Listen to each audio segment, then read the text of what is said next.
The mystics, the sages, the fakirs, the rishis, the munis,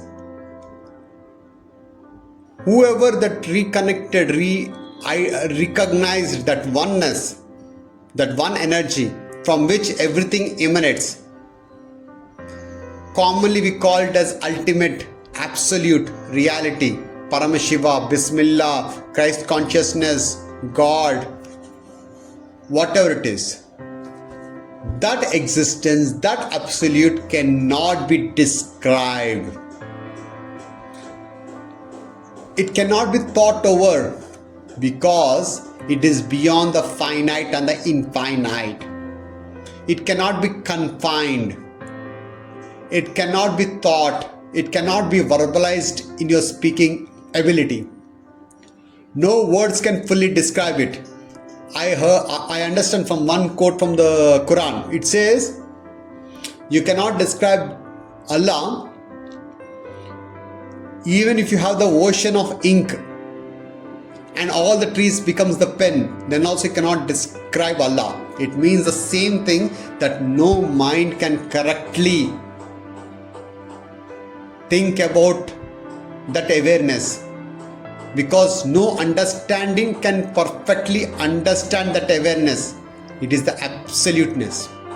Same thing Kashmiri Shaivism also explains that about that awareness, that it cannot be investigated, it cannot be fathomed with the intellect, because intellect also is confined.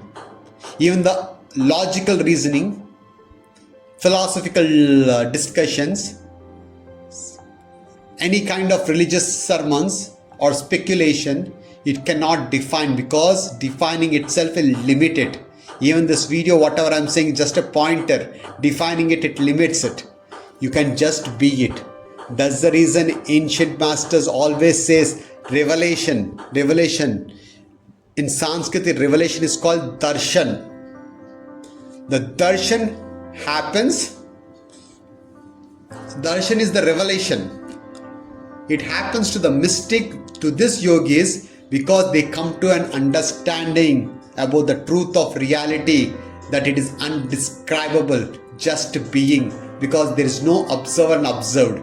If there is an observer and observed, then only we can describe that. You are that foundation, you are that absolute, you are that non-dual, you are that Param Shiva, within which this relative consciousness comes and goes, but you, the core consciousness, always as a whole, just be that. You are always been that. You never moved away from that. This transcending the limited vision of the individual self is also searching path. Once you find out yourself, there is no transcending, there is never an individual self, there is no true self, there is no discovery, because you been always that nothingness, that universal self. So you cannot define it. That true self of that individual, you can call it as a nothing, void, absolute, God, self, Christ, Jesus, Allah, whatever you want to call. But don't make it some theistic, some religion. It is beyond it, beyond the mind. You are that super integral. You are that spiritual. You are that inherent conjunction. You are that stateless state, giving the stages. This transpersonal spiritual favors all happening in you. You are that formless mystic. You are that non-dual unity.